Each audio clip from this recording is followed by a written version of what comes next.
ಬೆಂಗಳೂರು ಪಶುವೈದ್ಯಕೀಯ ಮಹಾವಿದ್ಯಾಲಯದ 69ನೇ ಸಂಸ್ಥಾಪನಾ ದಿನಾಚರಣೆಯನ್ನು ತುಂಬ ವಿಜೃಂಭಣೆಯಿಂದ ಮತ್ತು ಅರ್ಥಪೂರ್ಣವಾಗಿ ಆಚರಣೆ ಮಾಡಿದ್ವಿ. ಈ ಒಂದು ಮಹಾವಿದ್ಯಾಲಯ 1958ರ ಜುಲೈ 25ರಂದು ನಮ್ಮ ಸೀರಮ್ ಇನ್ಸ್ಟಿಟ್ಯೂಟ್ ಅನ್ನೋದರಲ್ಲಿ ಪ್ರಾರಂಭ ಆಯಿತು. ಈ ಒಂದು ಮೈಸೂರು ವೆಟನರಿ ಕಾಲೇಜ್ ಅಂತ ಏನು ಕರೆಸಿದ್ರು, ಅದನ್ನು ಅಂದಿನ ಮುಖ್ಯಮಂತ್ರಿಗಳಾಗಿರ್ತಕ್ಕಂಥ ಶ್ರೀಯುತ ಬಿ ಡಿ ಜತ್ತಿಯವರು ಶಿಲಾನ್ಯಾಸ ಮಾಡಿದರು. ಮತ್ತು ಶ್ರೀಯುತ ಜಯಚಾಮರಾಜರ ಒಡೆಯರು ಮೈಸೂರು ಮಹಾರಾಜರು ಈ ಒಂದು ವೆಟನರಿ ಕಾಲೇಜನ್ನು ಉದ್ಘಾಟನೆ ಮಾಡಿದರು. ಅಂದಿನಿಂದ ಇಂದಿನವರೆಗೆ ಈ ಪಶುವೈದ್ಯಕೀಯ ಮಹಾವಿದ್ಯಾಲಯ ಸಾಕಷ್ಟು ಕೊಡುಗೆಯನ್ನು ಸಮಾಜಕ್ಕೆ ಕೊಟ್ಟಿದೆ.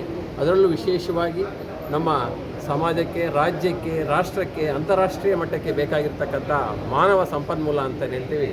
ಅಂದರೆ ನಮ್ಮ ಪಶುವೈದ್ಯಕೀಯ ಪದವೀಧರರನ್ನು, ಸ್ನಾತಕ ಪದವೀಧರರನ್ನು ಮತ್ತು ಡಾಕ್ಟರೇಟ್ ಪದವೀಧರರನ್ನು ಕೊಡಮಾಡಿದೆ. ಇದುವರೆಗೂ ಸುಮಾರು 4100 ಪದವೀಧರರು ಈ ಮಹಾವಿದ್ಯಾಲಯದ ಬಂದಿದ್ದಾರೆ. ಸುಮಾರು 2000 ಸ್ನಾತಕೋತ್ತರ ಪದವೀಧರರು ಬಂದಿದ್ದಾರೆ. ಅದೇ ರೀತಿ ಸುಮಾರು 100ಕ್ಕೂ ಹೆಚ್ಚು ಡಾಕ್ಟರೇಟ್ ಪದವಿಯನ್ನು ಪಡೆದು ರಾಜ್ಯದಲ್ಲಿ, ರಾಷ್ಟ್ರದಲ್ಲಿ, ಅಂತಾರಾಷ್ಟ್ರೀಯ ಮಟ್ಟದಲ್ಲಿ ವಿವಿಧ ಜವಾಬ್ದಾರಿಗಳನ್ನು ಹೊತ್ತು ನಮ್ಮ ಸಮಾಜಕ್ಕೆ ಕೊಡುಗೆಯನ್ನು ಕೊಡ್ತಾ ಇದ್ದಾರೆ. ತಮಗೆ ಗೊತ್ತಿರೋ ಹಾಗೆ ನಮ್ಮ ಪಶುವೈದ್ಯಕೀಯ ಕ್ಷೇತ್ರ ಇಟ್ಸ್ ಎ ನೊಬೆಲ್ ಪ್ರೊಫೆಷನ್. ಯಾಕಂದರೆ ನಾವು ಮೂಕ ಪ್ರಾಣಿಗಳ ಸೇವೆಯನ್ನು ಮಾಡ್ತಕ್ಕಂಥ ಪ್ರೊಫೆಷನ್ನು. ಅದರಲ್ಲೂ ವಿಶೇಷವಾಗಿ ಗ್ರಾಮೀಣ ಪ್ರದೇಶದಲ್ಲಿ ನೇರವಾಗಿ ರೈತರೊಂದಿಗೆ ಒಡನಾಟ ಇರ್ತಕ್ಕಂಥ ಪ್ರೊಫೆಷನ್ನು. ಗ್ರಾಮೀಣ ಪ್ರದೇಶದಲ್ಲಿ ನಮ್ಮ ಕಡು ಬಡವರು, ರಿಸೋರ್ಸ್ ಪೂರ್ ಫಾರ್ಮರ್ಸ್ ಅಂತ ಹೇಳ್ತೀವಿ, ಅವರು ಜಾನುವಾರುಗಳನ್ನು ಸಾಕಾಣಿಕೆ ಮಾಡ್ತಿರ್ತಾರೆ. ಅವರ ಜೀವನೋಪಾಯನೇ ಅದರ ಮೇಲೆ ಡಿಪೆಂಡ್ ಆಗಿರುತ್ತೆ. ಅಂಥವರ ಒಂದು ಜೀವನೋಪಾಯ ಸದೃಢತೆಗೆ ನಮ್ಮ ಪಶುವೈದ್ಯಕೀಯ ಸಹಪಾಠಿಗಳು ಸದಾ ಶ್ರಮಿಸ್ತಾ ಇರ್ತಾರೆ. ಈ ನಿಟ್ಟಿನಲ್ಲಿ ಅಂತಹ ಒಂದು ಮಾನವ ಸಂಪನ್ಮೂಲವನ್ನು ಈ ಪಶುವೈದ್ಯಕೀಯ ಮಹಾವಿದ್ಯಾಲಯ ಕೊಟ್ಟಿರೋದು ತುಂಬ ಸಂತಸದ ವಿಷಯ. ಈ ಸಂದರ್ಭದಲ್ಲಿ ಈ ಮಹಾವಿದ್ಯಾಲಯದ ಎಲ್ಲ ಹಳೆಯ ವಿದ್ಯಾರ್ಥಿಗಳು ಭಾಗಿಯಾಗಿದ್ದಾರೆ. ಜೊತೆಗೆ ಈ ಒಂದು ವಿಶ್ವವಿದ್ಯಾಲಯದ ಎಲ್ಲ ವಿಶ್ರಾಂತ ಕುಲಪತಿಗಳು ಸಹ ಭಾಗಿಯಾಗಿದ್ದರು. ಮತ್ತು ಈ ಪಶುವೈದ್ಯಕೀಯ ಮಹಾವಿದ್ಯಾಲಯದ ಎಲ್ಲ ಫಾರ್ಮರ್ ಡೀನ್ಸು ಮತ್ತು ಸಾಕಷ್ಟು ಪ್ರಾಧ್ಯಾಪಕರಿಂದ, ಶಿಕ್ಷಕೇತರ ಮಿತ್ರರು, ವಿದ್ಯಾರ್ಥಿಗಳು ಭಾಗವಹಿಸಿ ಈ ಕಾರ್ಯಕ್ರಮಕ್ಕೆ ತುಂಬ ಮೆರುಗನ್ನು ಕೊಟ್ಟರು. ಅದರಲ್ಲೂ ವಿಶೇಷವಾಗಿ ಈ ಒಂದು ಮಹಾವಿದ್ಯಾಲಯದ ಅಲ್ಯುಮಿನಿ ಆಗಿರ್ತಕ್ಕಂಥ ಶ್ರೀಯುತ ರಾಧಾಕೃಷ್ಣನ್, ಈಗ ಅಡಿಷನಲ್ ಚೀಫ್ ಸೆಕ್ರೆಟರಿ ತಮಿಳುನಾಡು ಗೌರ್ಮೆಂಟಲ್ಲಿ, ಅವರು ಸಹ ಈ ಒಂದು ಮಹಾವಿದ್ಯಾಲಯದ ಅಲ್ಯುಮಿನಿ, ಅವರು ಸಹ ಈ ಕಾರ್ಯಕ್ರಮದಲ್ಲಿ ಮುಖ್ಯ ಅತಿಥಿಗಳಾಗಿ ಅವರ ಒಂದು ಅನುಭವವನ್ನು ಹಂಚಿಕೊಂಡ್ರು.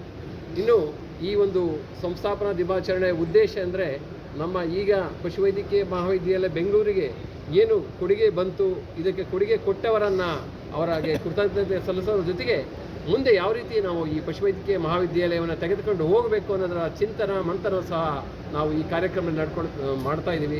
ಅದಕ್ಕೋಸ್ಕರ ಮಧ್ಯಾಹ್ನ ನಾವು ಟೆಕ್ನಿಕಲ್ ಸೆಮಿನಾರು ಸಹ ಇಟ್ಕೊಂಡಿದ್ದೀವಿ. ಅದರಲ್ಲಿ ನಮ್ಮ ಸಾಕಷ್ಟು ಏನಂದರೆ ರಿಸೋರ್ಸ್ ಪರ್ಸನ್ ಅಂತ ಹೇಳ್ತೀವಿ, ವಿಜ್ಞಾನಿಗಳು ಈ ಯಾವ ರೀತಿ ನಾವು ಮುಂದೆ ಈ ವಿಶ್ವವಿದ್ಯಾಲಯವನ್ನು ಮುನ್ನಡೆಸಬೇಕು, ವಿಶೇಷವಾಗಿ ಪಶುವೈದ್ಯಕೀಯ ಶಿಕ್ಷಣವನ್ನು ಯಾವ ರೀತಿ ನಾವು ಚಾಲೆಂಜಸ್ ಏನೇನಿದೆ ಅದನ್ನು ಫೇಸ್ ಮಾಡಲಿಕ್ಕೆ ಯಾವ ರೀತಿ ನಾವು ಅಪ್ಗ್ರೇಡ್ ಮಾಡಬೇಕು ಪಶುವೈದ್ಯಕೀಯ ಒಂದು ಶಿಕ್ಷಣವನ್ನು, ಮತ್ತು ಯಾವ ರೀತಿ ಟು ಎಸ್ಟಾಬ್ಲಿಷ್ ಇನ್ಸ್ಟಿಟ್ಯೂಷನ್ ಇಂಡಸ್ಟ್ರಿಯಲ್ ಲಿಂಕೇಜನ್ನು ಯಾವ ರೀತಿ ನಾವು ಎಸ್ಟಾಬ್ಲಿಷ್ ಮಾಡಬೇಕು, ಮತ್ತು ಇಂಡಸ್ಟ್ರಿಯ ಎಕ್ಸ್ಪೆಕ್ಟೇಷನ್ ಏನಿದೆ ಪಶುವೈದ್ಯಕೀಯ ಕ್ಷೇತ್ರದಿಂದ ಅದಕ್ಕೆ ನಾವು ಯಾವ ರೀತಿ ಸ್ಪಂದಿಸಬೇಕು ಅನ್ನೋದ್ರ ಬಗ್ಗೆ ನಾವು ಚಿಂತನ ಮಂಥನ ಸಹ ಮಾಡ್ತಾಯಿದ್ವಿ. ಇದರ ಜೊತೆಗೇ ನಾವು ರಿಸರ್ಚ್ ಔಟ್ಕಮ್ಗಳು ಏನು ಬರುತ್ತೆ, ಸಂಶೋಧನಾ ಫಲಗಳನ್ನು ರೈತರಿಗೆ ತೆಗೆದುಕೊಡ್ಬೇಕಾದ್ರೆ ನಾವು ಯಾವ ರೀತಿ ನಾವು ಶ್ರಮ ವಹಿಸಬೇಕು, ಅದಕ್ಕೆ ವಿಶೇಷವಾಗಿ ನಾವು ಹೇಳ್ತೀವಿ ಬೆಸ್ಟ್ ಅಡ್ವೈಸರಿ ಪ್ರಾಕ್ಟೀಸಸ್ ಅಂತ ಹೇಳ್ತೀವಿ.